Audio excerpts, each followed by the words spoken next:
Vamos a comenzar ya lo que es estrictamente la sesión de trabajo, y en la primera de ellas decíamos, en la segunda parte nos vamos a ocupar de transformación digital, de los programas de prevención y promoción de la salud, y luego también con representantes tanto del sector privado como público, decíamos de cómo está afectando esa transformación digital al usuario de la salud, una cuestión que está muy en boga, decíamos, y lo verán ustedes reflejado en los medios de comunicación, más ustedes que pertenecen precisamente al sector de la salud. Invitamos, en esta primera mesa redonda vamos a hablar de medicamentos, precisamente de los genéricos, de la garantía de acceso para el ciudadano frente a una cuestión que les confieso yo, que no estoy en su sector, que solo soy periodista y me acerco a las cuestiones de la actualidad, me ha sorprendido. Como usuario de cualquier farmacia, por supuesto, de vez en cuando vas y no encuentras lo que tienes. Pero vamos a darles datos que ustedes conocen porque están en el sector, pero quienes nos estén siguiendo a través de streaming probablemente no, sobre el desabastecimiento, que es un problema más habitual de lo que parece en algunas farmacias. Y vamos a situarlos en su justo punto también, para hacer como hacemos en OK Salud, bajo la dirección de Beatriz Muñoz, pues información, pero información seria y rigurosa, y más en cuestiones tan esenciales como estas de la salud. Por eso me gustaría, por favor, que nos acompañara en la mesa Ángel Luis Rodríguez de la Cuerda, que es secretario general de AESEG, la Asociación Española de Medicamentos Genéricos, que es la patronal de la industria de medicamentos genéricos. Ana Sánchez, responsable de salud, por favor, adelante, responsable de salud de Organización de Consumidores y Usuarios, OCU. Y Antonio Blanes, que es el director de Servicios Farmacéuticos del Consejo General de Colegios Oficiales de Farmacéuticos de España. Adelante, ¿qué tal? Gracias. Buenos días. ¿Hacemos una foto de familia? Sí, fenomenal, estupendo. Ana, por favor, tú aquí. Me permito tutearos. Sí, por supuesto. Gracias.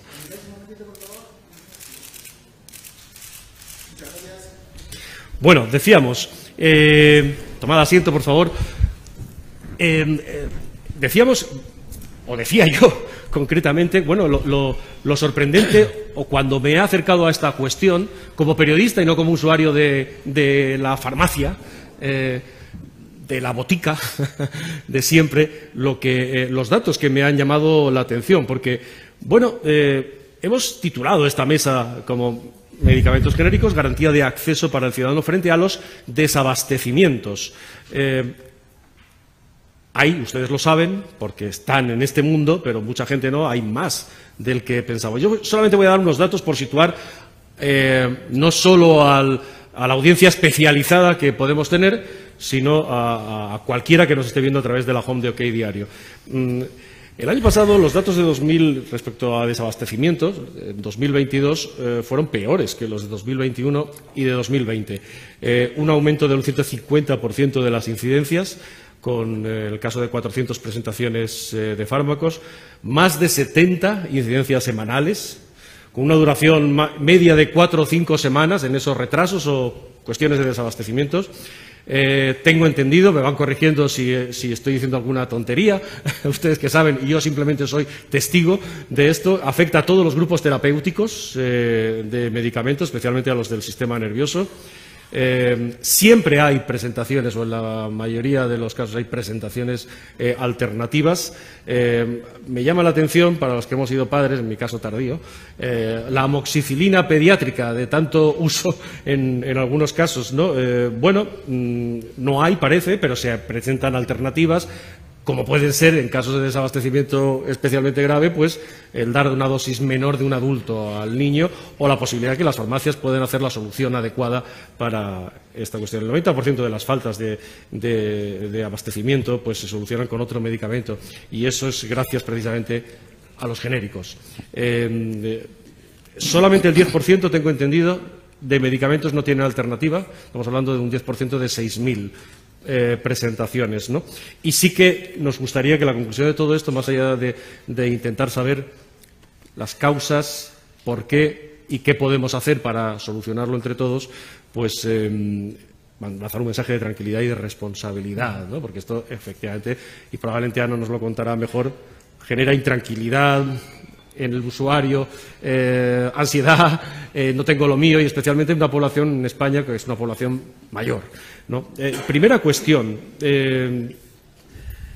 si me permite, pues para Ángel Luis, ¿por qué?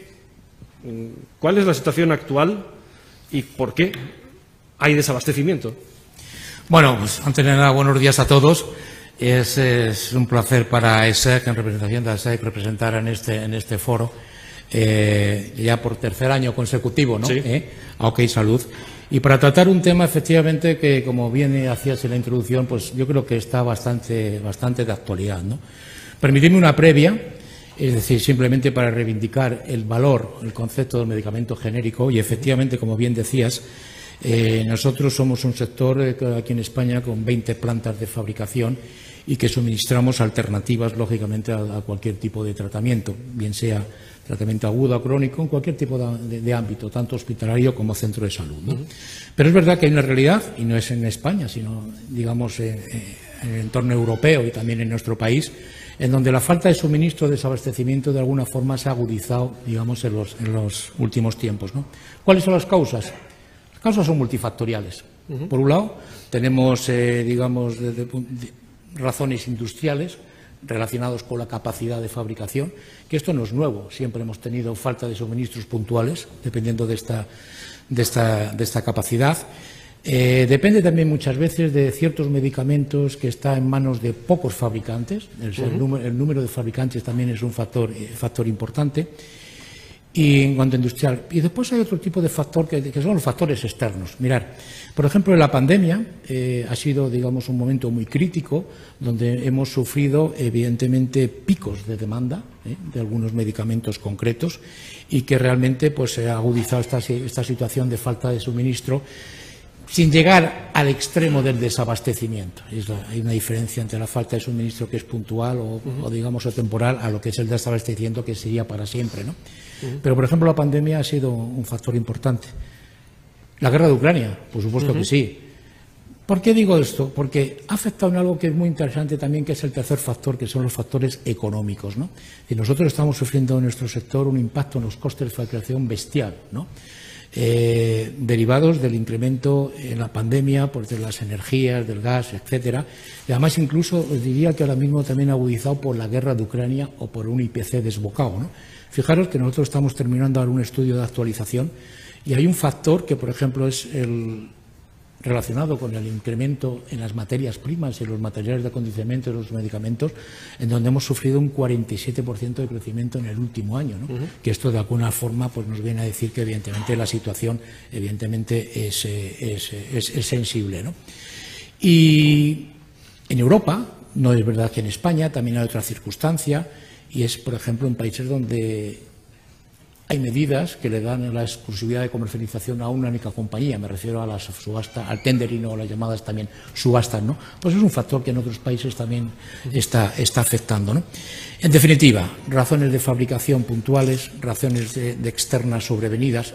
Tú hacías un ejemplo, alusión al tema de la amoxicilina. También ha afectado cuando hay un pico de demanda derivada de, pues, oye, pues de un incremento de la patología clínica estacional. Claro. En este caso, que evidentemente ha ocupado muchas portadas, lógicamente. ¿Por qué? Porque concretamente el tema de la amoxicilina es una de las razones que hacía antes. Aquí en este país, la fabricación de este producto está en manos de única y exclusivamente de 3 compañías. Si realmente hay un pico de demanda, evidentemente es una situación delicada, ¿no? ¿Estas causas son exclusivas de España o son globales o cuanto menos europeas también? Sí, cuanto menos europeas. Cuanto menos europeas. Y yo diría, aunque ya volveremos más adelante sobre ello, que precisamente España, gracias precisamente a la participación, que tenemos un sector del medicamento genérico muy potente y muy robusto, con la participación de muchos laboratorios, aquí en España, digamos, esta situación está, digamos, disminuida, ¿no? Es importante el matiz, porque dice, no hay desabastecimiento, lo que hay es falta de suministro. Ana, Oku,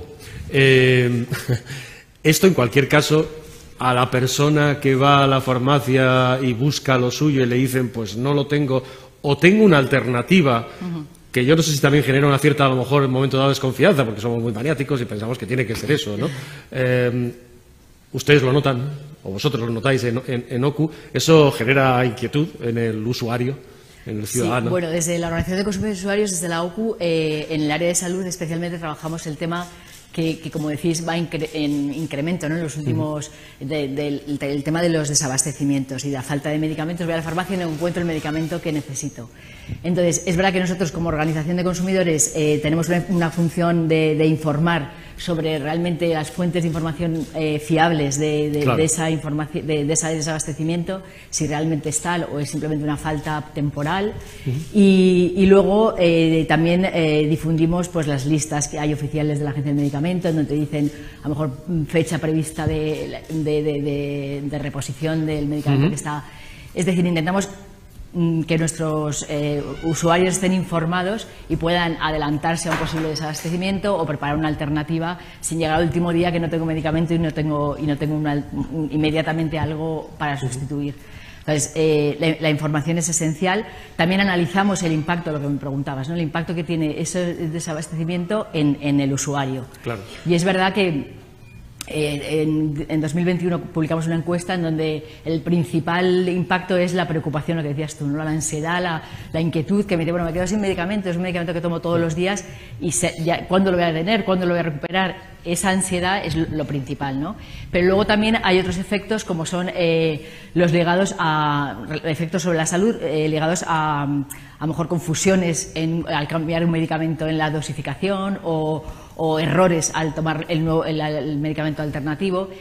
Y simplemente eso es, por ejemplo, el 9% había errores destinados a errores provocados por el cambio de la medicación. Y es verdad que desde OCU, en cuanto a las alternativas, intentamos fomentar o promocionar en todos los ámbitos que podemos el uso de genéricos, que es verdad que desde el punto de vista del usuario muchas veces nos dicen, pero ¿cómo que son más baratos? Si voy a la farmacia y valen lo mismo que el medicamento de marca. Y es verdad que eso es un poco contraintuitivo, ¿no? Es decir, son más baratos, o sea, bajan el precio del medicamento, pero luego en la farmacia esa bajada de precio no se visibiliza. Y eso es importante explicar y que la gente conozca que gracias a los genéricos el gasto público es menor y la inversión, como contaba antes el consejero, la inversión puede ser más amplia y a otros servicios, ¿no? La entrada de los genéricos ha sido una conquista social también, aparte de una cuestión económica. Pregunto, lo dejo, yo dejo aquí la pelota y van jugando como quieran, pero Ana, tú que estás en contacto muy directo precisamente con los usuarios, es una conquista social de alguna forma, la llegada de genéricos y la normalización de los genéricos y la confianza también en los genéricos, sí. acostumbrados a las marcas. Por eso es por supuesto que es una conquista social y todavía hay camino por recorrer, ¿no? Porque todavía hay una aceptación del genérico generalizada, pero todavía hay mucho por hacer y necesitamos un mensaje común, ¿no? Entre todos. Voy a la farmacia y me dicen una cosa, voy al médico y me dicen lo mismo. Tener un mensaje común sobre lo que son los genéricos y el valor de las sustituciones de un medicamento por otro. Ajá. Antonio Blanes, Antonio representa es el director de los servicios farmacéuticos, ya se lo hemos contado, del Consejo General de Colegios Oficiales de Farmacéuticos. Hay unas 22.000 farmacias. 198, 22.198. Exactamente, ¿no? Muy bien. En España, y el concepto de farmacia en España no es un simple dispensador de medicamentos. Es casi, pues, presta cuidados de salud, de servicios asistenciales, de educación, de información.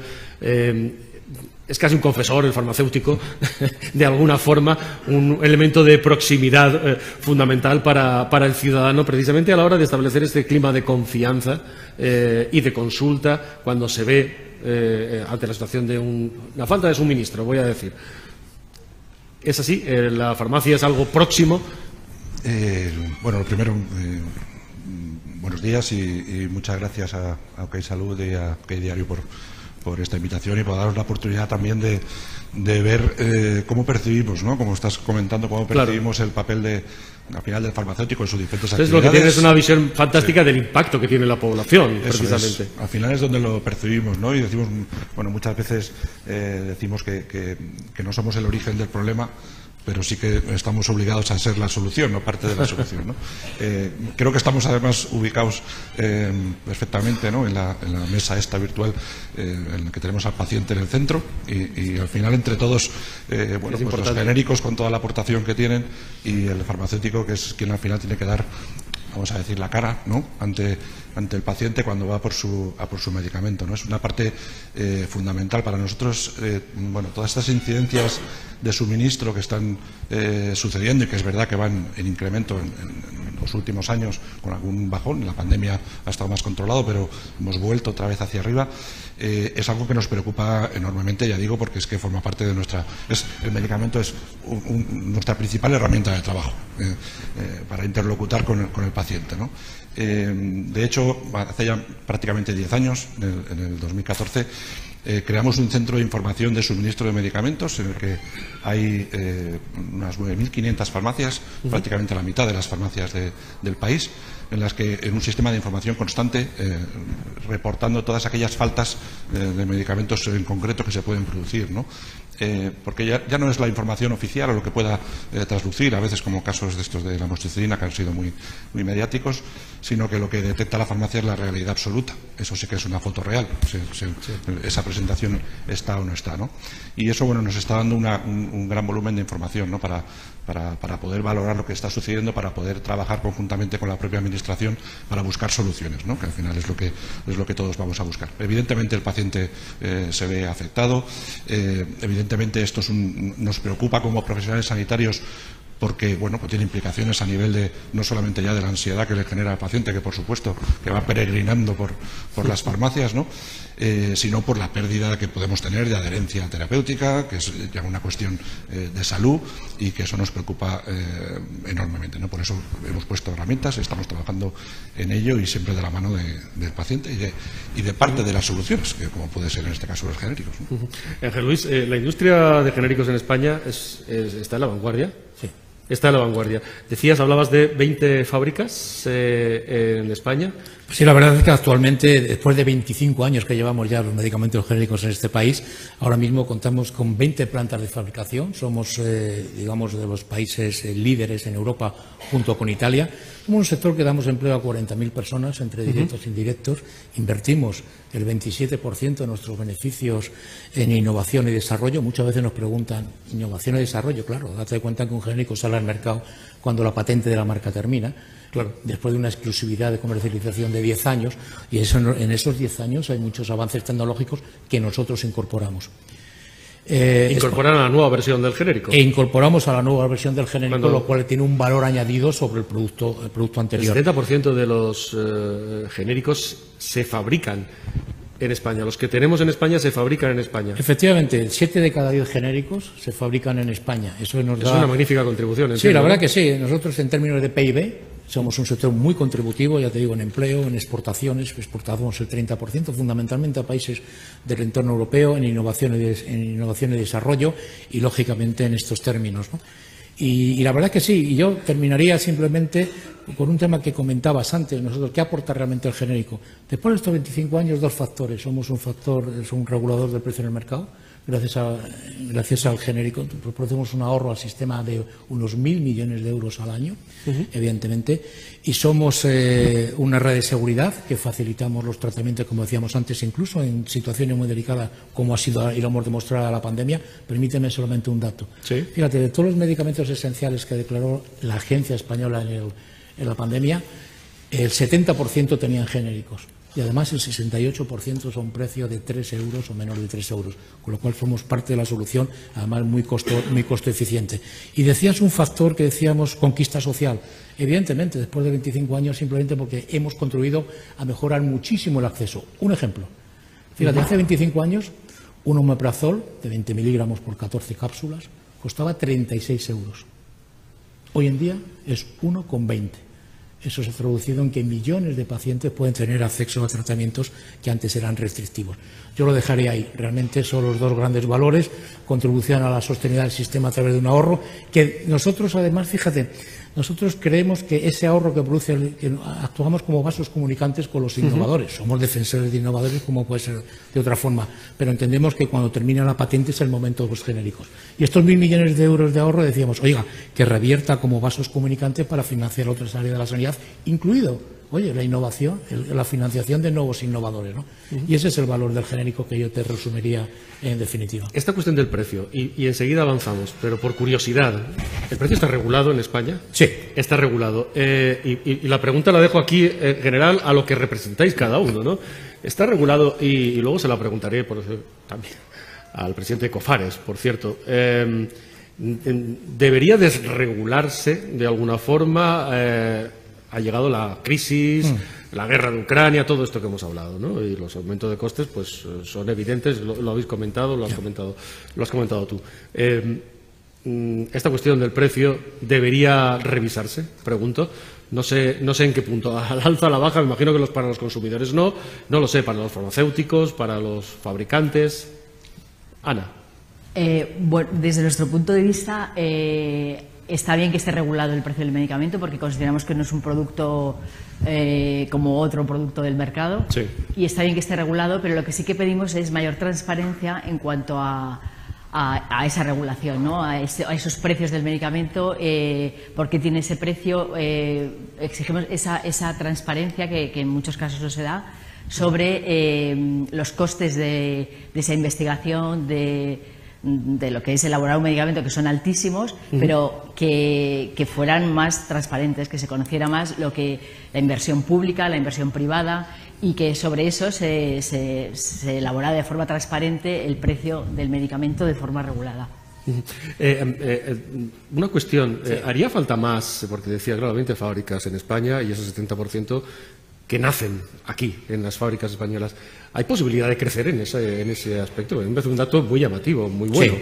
¿Hay posibilidad de crecer en el número de fábricas que podríamos tener? Sin duda, date cuenta que uno de nuestros objetivos sectorialmente hablando es incrementar la industrialización, tanto en España como en Europa, ¿no? Incluso, mira, hay una estrategia farmacéutica europea que está ahora mismo en trámite en Europa, concretamente, y viene derivada de la pandemia, de lecciones aprendidas, ¿no? Por ejemplo, una que hemos descubierto es que no podemos depender tanto de terceros países, como por ejemplo en principios activos, materias primas, como de los asiáticos, ¿no? Para ello... China, India, básicamente. Básicamente, pero ojo... Que cuando se paralizan, nos paralizan a todos. Efectivamente, porque están fabricando de terceros, entonces, ¿qué ocurre? Que ante un pico de demanda, que puede ser por una pandemia, por otro factor externo, como decíamos antes, realmente te quedas en manos de, pues oye, que a lo mejor está en manos de pocos fabricantes y además que hay otros mercados mundiales que pueden tener preferencia frente al tuyo.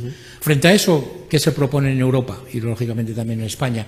Una mayor industrialización. Con eso que conseguimos no depender de terceros países, atraer inversión hacia el entorno europeo, incluso de otros países fuera del entorno de Europa. 3, incrementar el PIB, en definitiva, contribuir, digamos, a un factor. Ahora bien, eso está muy bien desde el punto de vista teórico, ¿no? Pero hay que tener en cuenta que los costes de producción, evidentemente, tienen que ser equiparables en alguna forma con los de los países asiáticos, claro, porque si no, la ecuación no va a salir, ¿no? 2 más 2 son 4. En España, evidentemente, claro que sí que tenemos todavía, digamos, campo pero necesitamos incentivación para la reindustrialización. Permíteme solamente un ejemplo que estamos sufriendo ahora mismo en este momento. Y digo sufriendo porque el impacto de los costes de fabricación es muy importante, pero sobre todo en los productos de precio más bajo. Un dato. En España ahora mismo el 50% de los genéricos tienen un precio de 1,60 o inferior a 1,60. Lógicamente, las tensiones que se producen, los umbrales mínimos de rentabilidad son importantes. Y nuestra intención es tener algún tipo de medida, por ejemplo, un incremento de precios, aunque sea para este grupo de medicamentos, que aseguren el suministro y el abastecimiento también a medio y a largo plazo. Esa incentivación tiene que venir de las administraciones. No cabe duda, porque tú has puesto la clave, es decir, es que el medicamento tiene precio fijo regulado por ley. Nosotros no tenemos un alivio, una escapatoria como otros productos de consumo, o bien porque le bajan el IVA o porque le suben el precio. Nosotros lo sufrimos sobre un precio fijo y realmente la decisión está en manos del Ministerio, ¿no? Antonio, y el que está en la farmacia, y bien el ciudadano, que Ana también los conoce muy bien, como los conoce también, por supuesto, Ángel Luis, ¿no? ¿Qué ayuda prestan los farmacéuticos? ¿Con qué herramientas cuentan precisamente y cómo lo hacen? Pues para enfrentar ese problema de falta de suministro. Vamos a quedarnos con el concepto. Pues las hemos tenido que diseñar, las herramientas, sí, para poder... Ha habido que diseñarlas. Ha habido que diseñarlas porque ha habido momentos en que la situación ha hecho que lo requiera, ¿no? Solamente dos comentarios de lo que habéis hablado. Claro que sí. Creo que son dos de los factores a solucionar, o sea, tanto la producción, la deslocalización como el precio, ¿no? Creo que la estrategia farmacéutica que comentaba Ángel Luis, europea, es fundamental y vamos a intentar avanzar en eso. Tenemos el PERTE para la salud de vanguardia, que pretende también que se focalice la producción en nuestro país, en el ámbito comunitario y en nuestro país en particular. Creo que eso es fundamental, ese porcentaje que tenemos ahora que pueda aumentar, ¿no? Y en cuanto a los precios en nuestro país, pues es otro de los factores, ¿no? Comentaba el porcentaje. Si elevamos un poco más por dar otro dato, prácticamente el 50% de los medicamentos en general están por debajo de 3 euros en España. Entonces, bueno, el medicamento no es un bien de consumo, claro, es un bien sanitario, como decía Ana, y forma parte de la prestación sanitaria de este país, ¿no? Entonces, bueno, herramientas, pues hemos generado muchas, como comentaba antes, ese centro de información para tener la detección global, y recientemente en la pandemia hemos lanzado otra herramienta en las farmacias, que es PharmaHelp. Es una herramienta es una herramienta que permite comunicarse a los farmacéuticos de forma online, de forma rápida, para en aquellos casos en los que no tiene una alternativa para dar, que eso es ese 10% que comentabas al principio, o sea, 9 de cada 10 situaciones en las que no existe el medicamento, el farmacéutico puede ofrecer una alternativa al paciente, tiene la capacidad de sustituir legalmente el medicamento, bien sea una prescripción comercial o una prescripción por principio activo en la que el farmacéutico puede elegir. En 9 de cada 10 casos eso lo puede solucionar. Para ese pequeño porcentaje hemos creado esa herramienta para que el farmacéutico de forma rápida pueda comunicarse con sus compañeros en zona cercana y poder ofrecerle una solución al paciente en ese momento y evitar ese peregrinaje que comentaba antes. Y está funcionando. Ahí tenemos 8.000 prácticamente farmacias dentro de esa plataforma, y los datos nos muestran que cada mes cerca de 5.000 soluciones de ese medicamento que ese farmacéutico en ese momento no podía solucionar, le ofrece una solución al paciente, ¿no? Entonces, bueno, es otra vía para la solución. Claro, el factor de digitalización puede ayudar, pregunto, a tener datos exactos que nos permitan regular o situar exactamente en qué problema de oferta-demanda tenemos. Pregunto, vosotros que lo conocéis, Antonio, sí. La digitalización es esencial, entra un factor nuevo que no teníamos antes. Es fundamental el tener la información analizada de una forma correcta y real, ¿no? Claro. Existe la Agencia Española del Medicamento, es el agente regulador responsable de la información sobre en este caso, sobre abastecimientos, ¿no? Además de todo lo alrededor del medicamento.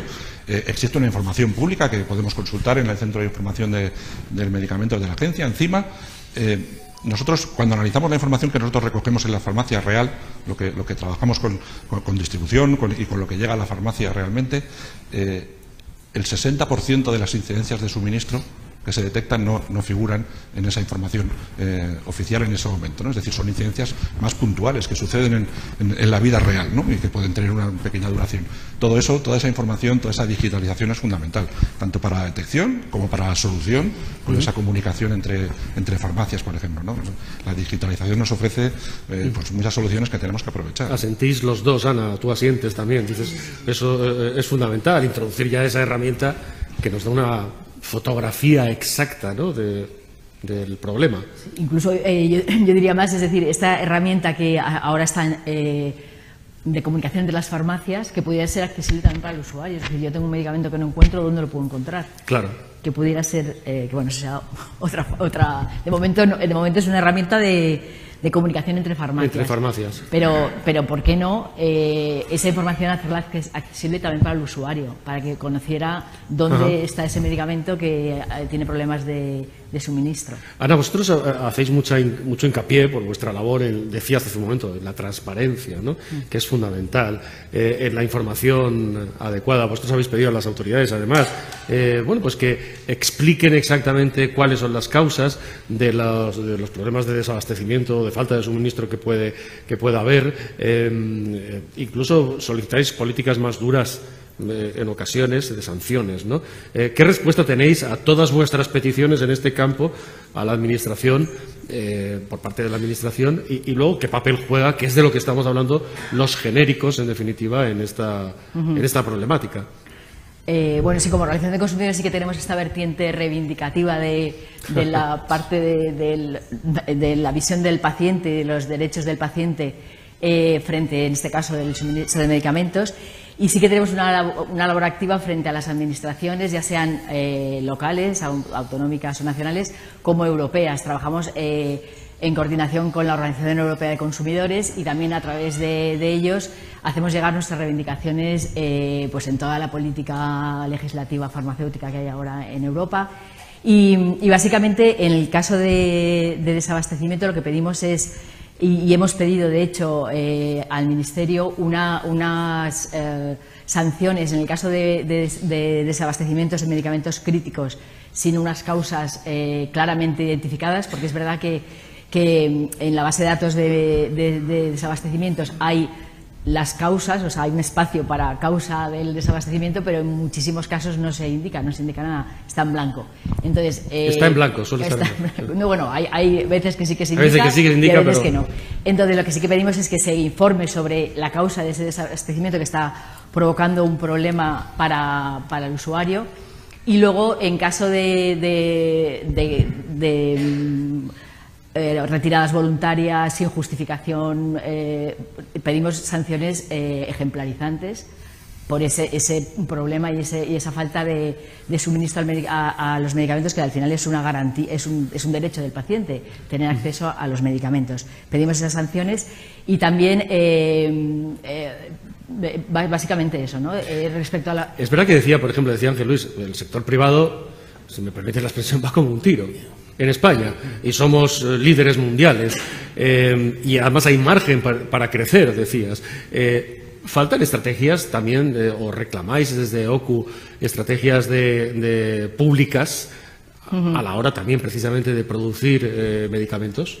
En estos casos que decimos que son la excepción de los desabastecimientos, pero son casos que no tienen una alternativa, una alternativa a un medicamento genérico, pues porque son margen estrecho terapéutico o por la razón que sea, no se pueden sustituir por otro medicamento. Sí que pedimos que haya una estrategia de producción pública de esos medicamentos necesarios para la población y que en un momento dado faltan. Me he quedado con lo del PERTE, perdona, Antonio, porque oímos hablar de tantos PERTES, unos van, vamos a decir, mejor que otros. ¿Cómo va este PERTE? ¿Va bien? Porque, en vías de desarrollo, vamos a decir.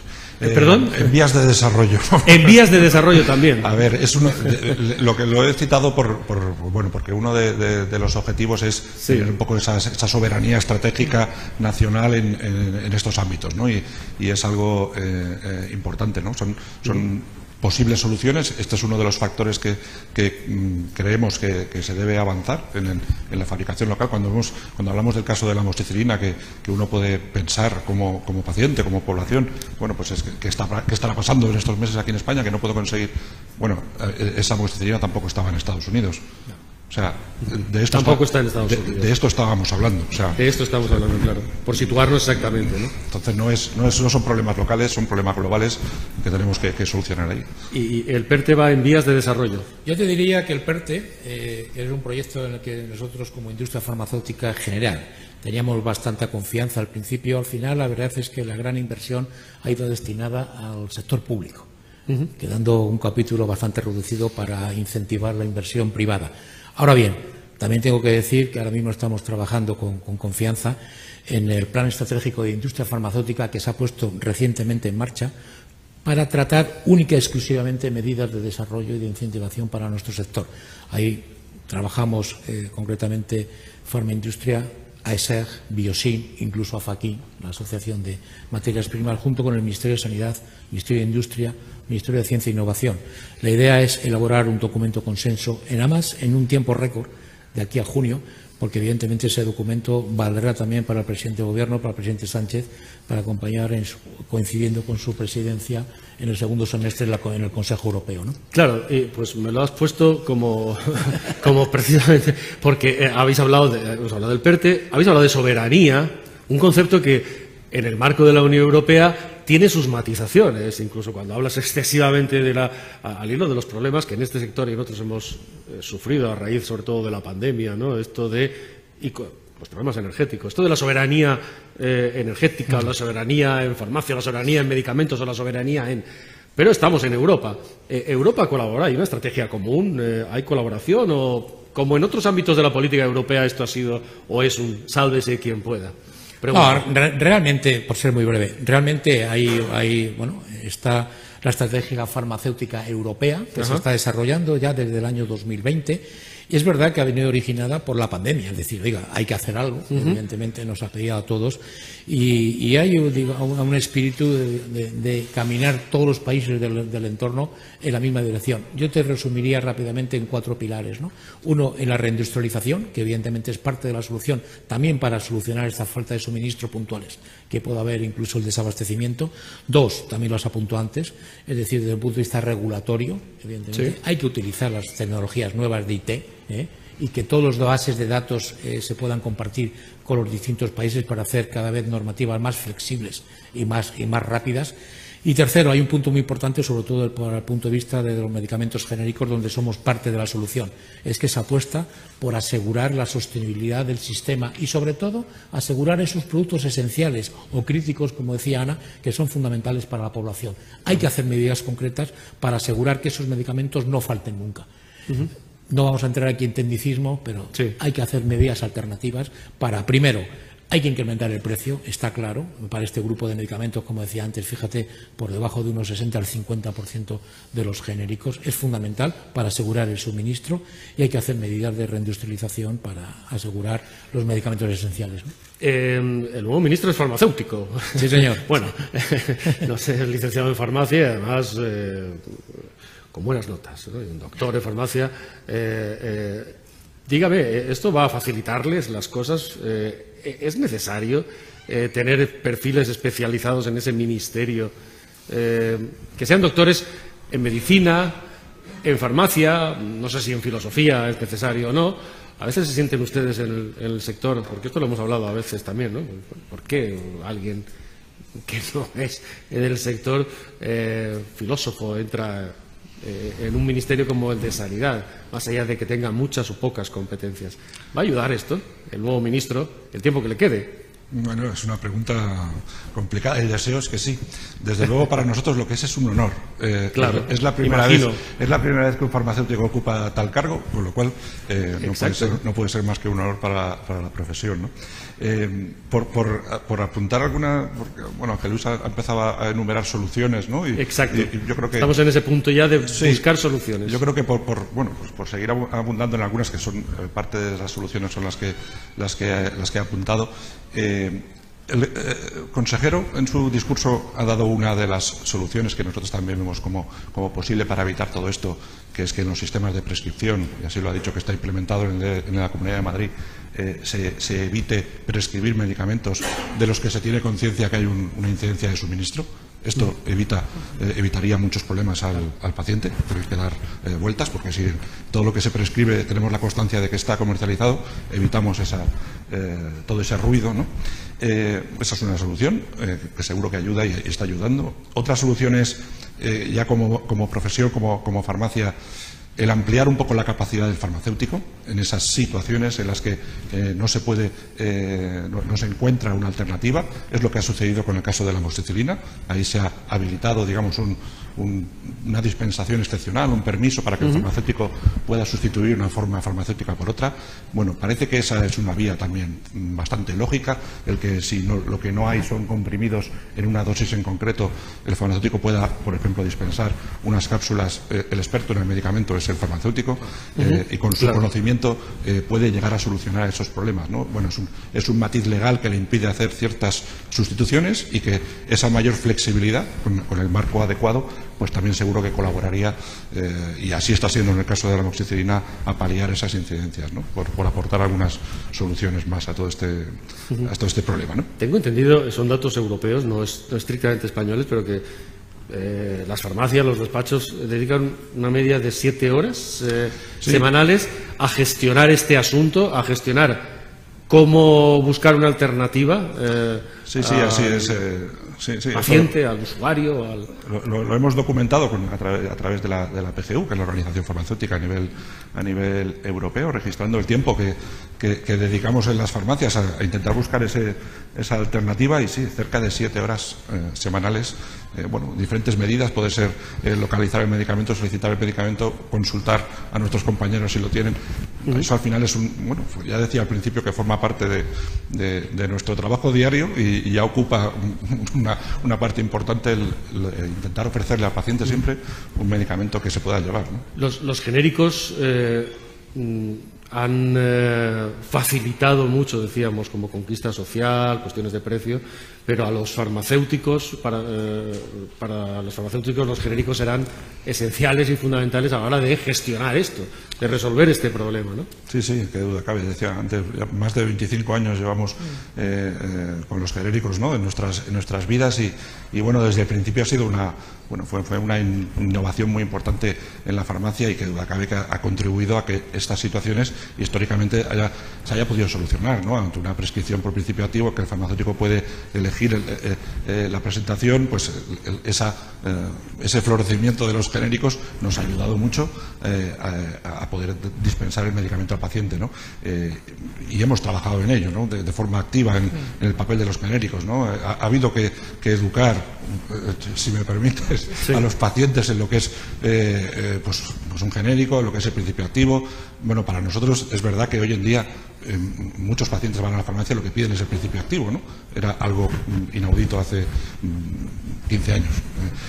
Pues todo esto es un aprendizaje, es una sociedad moderna, empoderada, todas estas cosas que decimos que a veces son reales, ¿no? Y ahí ha tenido un papel fundamental el genérico y el trabajo que hemos hecho todos con él, ¿no? Ana, OCU lleva muchos años trabajando, no solo en este sector, en todos los sectores, la Organización de Consumidores y Usuarios, y trabajáis de forma seria sobre datos, sobre informes. También nos lo has contado, nos lo has adelantado hace un momento, ¿no? ¿Puedes contarnos algunas de las novedades que que vais a desarrollar sobre esta cuestión o que tenéis en marcha y publicadas? Bueno, como comentaba, ahora actualmente estamos trabajando a nivel europeo con la estrategia, con la política farmacéutica, o las nuevas normativas farmacéuticas que se está discutiendo en Europa, y con los puntos que comentábamos que pensamos que facilitan o disminuyen los desabastecimientos. Y en concreto en España y en el contexto en el que estamos hablando en esta mesa, vamos a seguir fomentando y promocionando el uso de genéricos, porque creemos que el medicamento genérico aumenta la competencia, que muchas veces los desabastecimientos vienen porque el medicamento está en exclusividad, que ya ha perdido la patente, pero sigue, no hay competencia en cuanto a los laboratorios o a la producción de esos principios activos. Y por otra parte, trabajamos también por el tema de los genéricos, lo que ha comentado también Ángel Luis, de la producción local. Es verdad que muchos desabastecimientos se producen por problemas logísticos, un porcentaje, y el tener las fábricas en España pues es un lujo, pero en nuestro entorno europeo pues pensamos que eso también facilita, y en concreto en OCU pues seguiremos informando sobre la situación de los desabastecimientos, que es verdad que cada vez nos llegan más consultas, y pues la información puntual sobre qué hacer, en qué casos hay alternativas, no hay alternativas, en qué casos contactar con los profesionales, los farmacéuticos, los médicos, para solventar los problemas puntuales. Para el usuario, aparte de tener esta información, ¿hay alguna posibilidad? No, lo desconozco, desde el punto de vista legal, de quejarse, de reclamar? ¿Y reclamar qué? Pregunto. Bueno, existe esa posibilidad en el caso de probar el daño que puede producir el no tener un medicamento concreto. ¿Y a quién se dirige? Porque claro, ellos y ellos lo que sufren es un problema general de los que ellos no son los responsables, ni ellos tampoco, porque hay factores externos que les obligan, y lo que están es pensando en la solución. ¿A quién se dirige esa reclamación? Por eso decíamos lo de las causas, ¿no? El saber, el conocer las causas de esos desabastecimientos es fundamental. Si no sabemos por qué se ha producido, no sabemos quién es el responsable o a quién.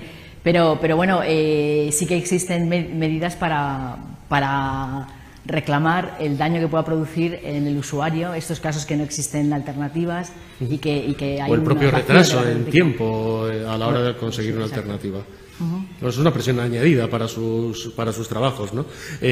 Estamos acabando y voy a pedir a modo de titulares casi respecto a lo que representáis cada uno, bueno, pues mirando al futuro y sobre todo qué podemos hacer. Aunque sea repetitivo, los periodistas siempre hacemos eso de volver y marcar una serie de titulares. Empiezo por ti, Antonio. Venga. ¿Qué podéis aportar?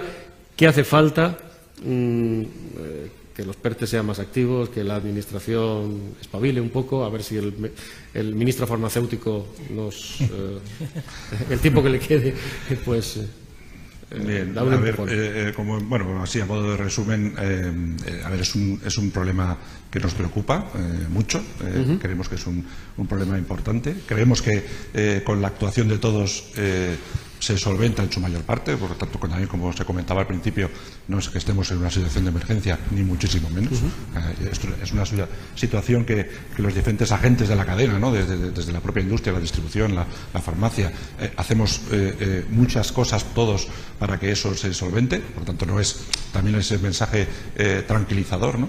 Y cuestiones que podemos hacer, pues muchas. Por nuestra parte, bueno, un poco lo que he comentado, ¿no? El implementar herramientas para poder ofrecer tanto a los farmacéuticos como a la Administración. Nosotros ofrecemos a la Administración toda la información que captamos en el día a día en la farmacia para que las medidas que implementen sean lo más efectivas posibles. Proponemos soluciones de participación, de acción del farmacéutico en el que su acción profesional pueda ir un poco más allá y también colabore en esas soluciones. Aportar soluciones también a los pacientes a corto plazo con esas herramientas también, con esa digitalización, ofrecerles soluciones en ese momento en el que están ahí y tienen esa necesidad. Es decir, bueno, desde la organización colegial, disposición absoluta con la Administración, con ellos estamos en todo este tema. La agencia española ahora mismo está encabezando, la Agencia Española del Medicamento, un grupo de trabajo a nivel de las agencias reguladoras sobre este tema, sobre bueno, pues las causas de los desabastecimientos, las definiciones y las soluciones, y está siendo encabezado y liderado por nuestro país, y desde luego por nuestra parte es el ofrecimiento de toda nuestra información para colaborar en la solución. Porque vosotros estáis en primera línea y sois los primeros interesados. Cuando llega alguien y dice necesito esto, lo tengáis, ¿no? Y se lo podáis ofrecer. Eso es, sí. Claro, esa plataforma debería ser pública, entiendo yo, Ana, porque esa información, la del ciudadano, digo, la que pudiera tener el ciudadano, más allá de la que Farmagel ofrece a través de los colegios oficiales de farmacia, entre farmacias, ¿eso tendría que ser una iniciativa pública? ¿O esa información de dónde está cada cosa en cada sitio podría ser de una iniciativa privada? Pregunto, no lo sé. Esa información es muy secreta, es oficial, es pública. ¿De dónde están los farmacéuticos? ¿Dónde tenemos un medicamento en un sitio o en otro? ¿O podría ser de iniciativa privada? El medicamento en sí está constantemente viajando aquí, que mejor lo conoce la distribución. Claro. Es una ruta constante. Ahora hablaremos con Cofares, claro. Claro, es una ruta constante del medicamento. Esta herramienta que nosotros hemos implementado es una herramienta para poner en contacto a farmacéuticos directamente delante del paciente para ofrecerle esa solución. Es una herramienta que no está controlando, invadiendo, digamos, la farmacia ni su estocaje ni nada. Pero no contiene ninguna información que pueda tener algún problema de datos a efectos de hacerla pública o a los usuarios, y que sepa la farmacia o que sepa el usuario directamente consultar dónde tiene su alternativa, que es lo que planteaba, entendido, Ana.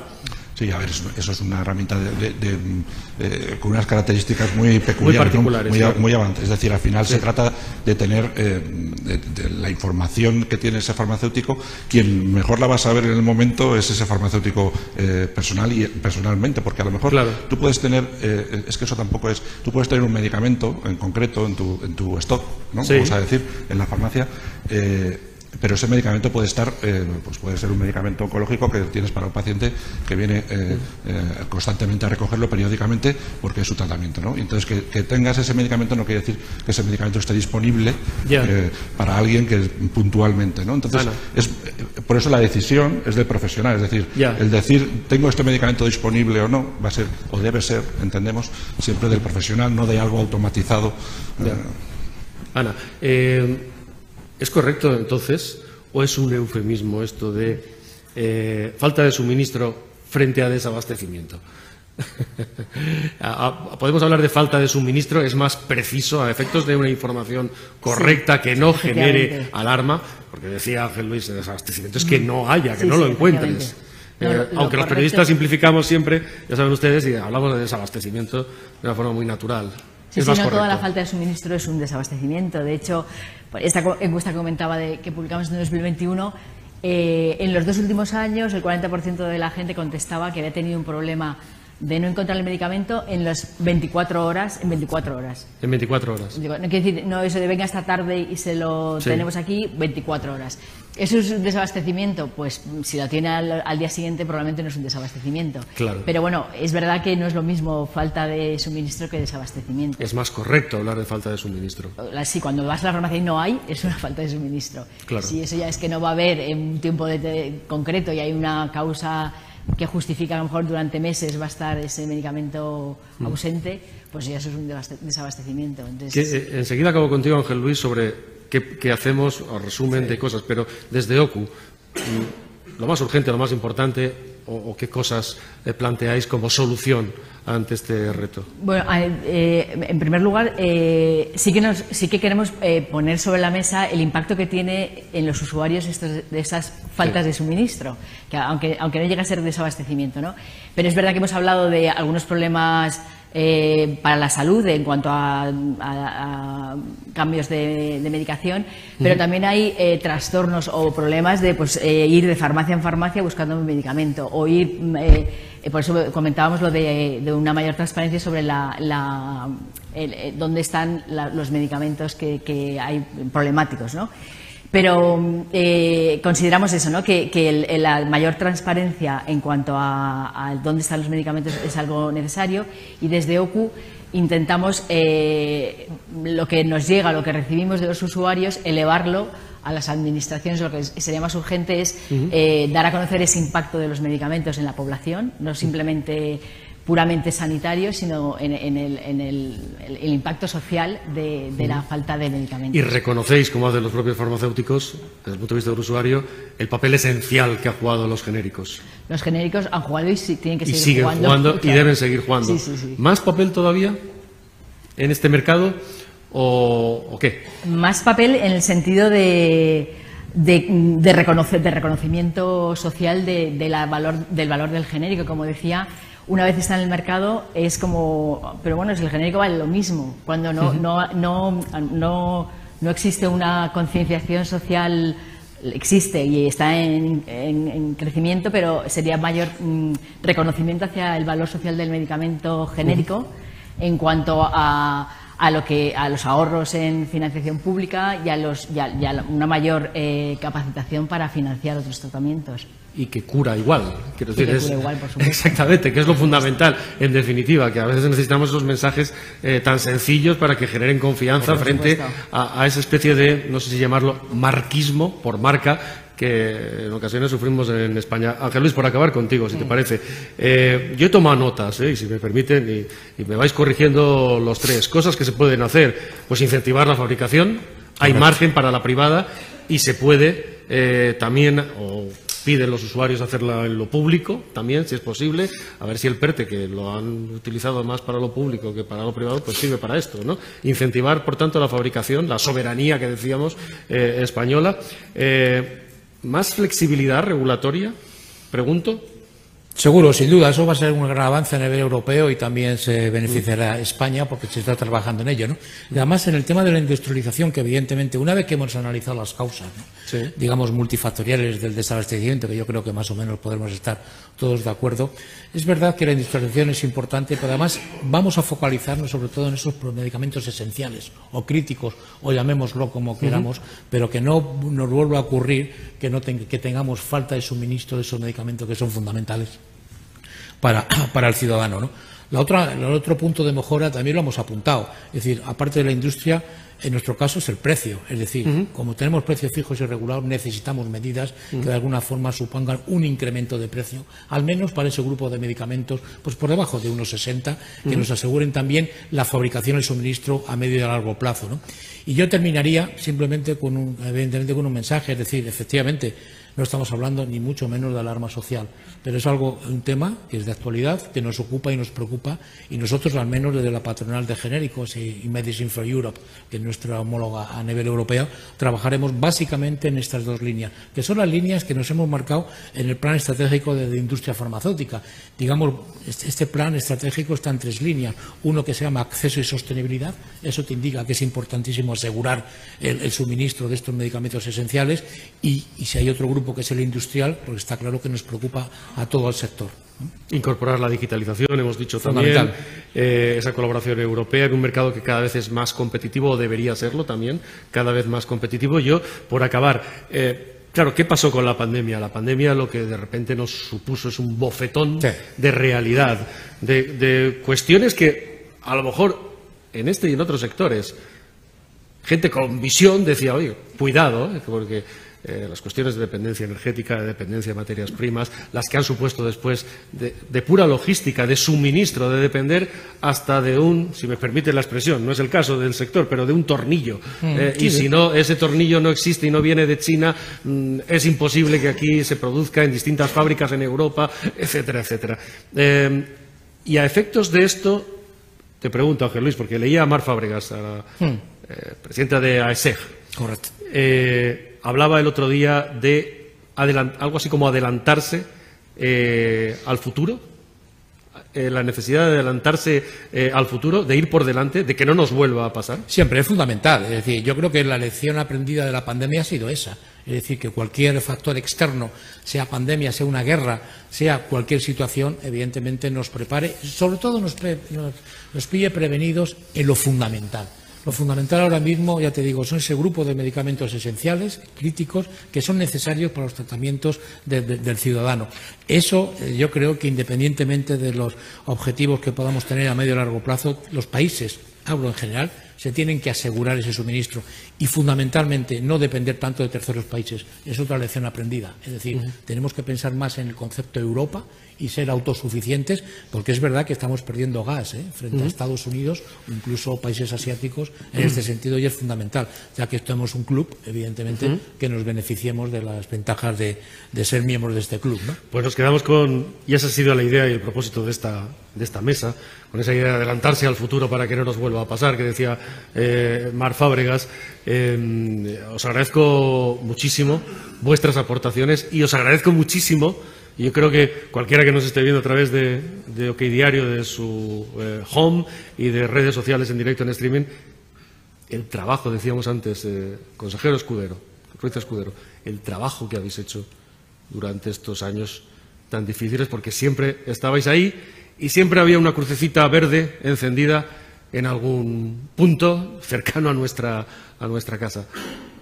Vosotros garantizando que existiera, vosotros garantizando que estando ahí nosotros pudiéramos acceder a eso, y vosotros representándonos a nosotros y preocupados por mejorar esto desde el punto de vista del usuario. Muchas gracias a los tres. Muchas gracias. Bueno.